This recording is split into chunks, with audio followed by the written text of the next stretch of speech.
Okay, so this is going to be my long overdue review of Mortal Kombat Legends Snowblind. Why did I take so long to watch it?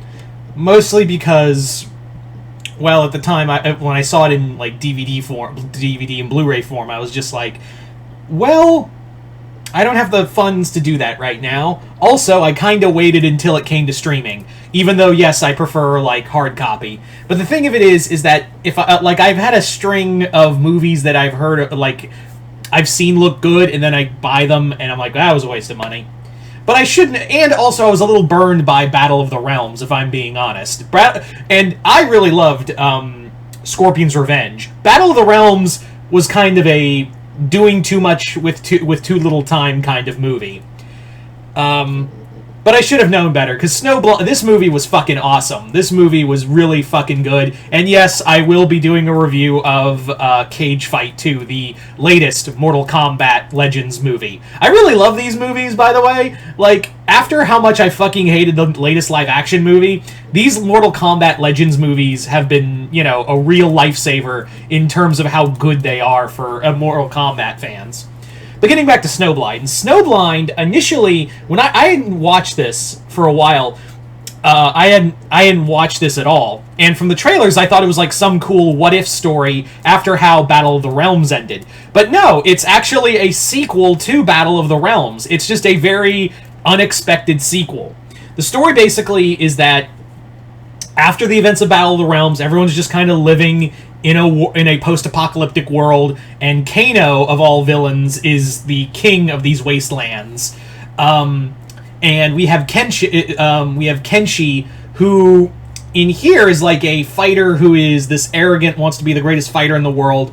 But then he gets betrayed by Shang Tsung, loses his eyesight, and meets Kuai Lang, an old man Sub-Zero. They took a lot, by the way. I'm gonna talk about this now. They took a lot from Old Man Logan for Sub-Zero's story. Old man, he's a farmer. He put down his he stopped being who he was after a traumatizing event in the past that we don't know about, even though we kind of figure out halfway through, we figure it out pretty quickly.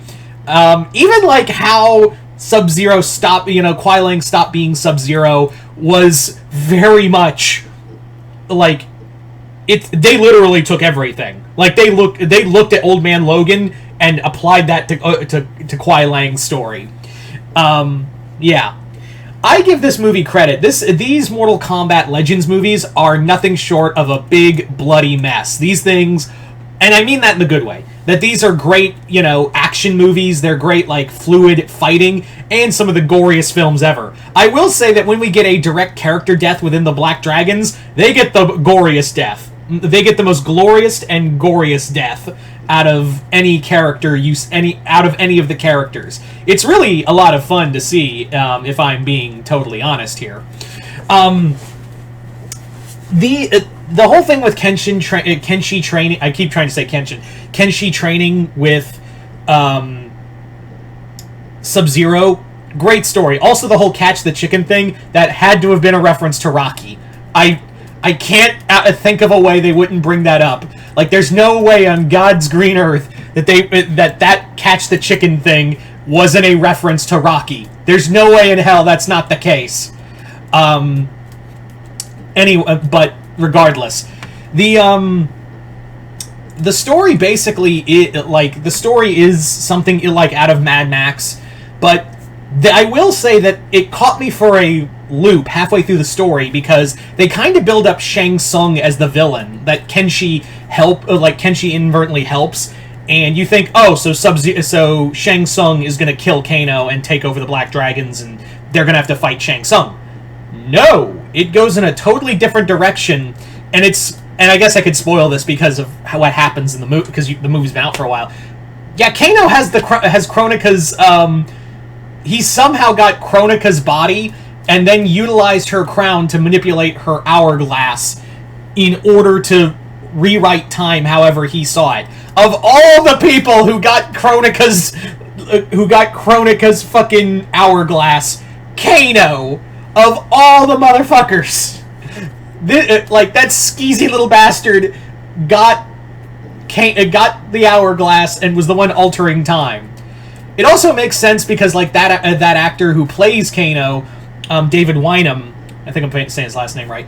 Most of you guys would know best as like the narrator for Deadliest Warrior, and he was the Greek storyteller in 300. That's where everyone most, and also Carl from Van Helsing.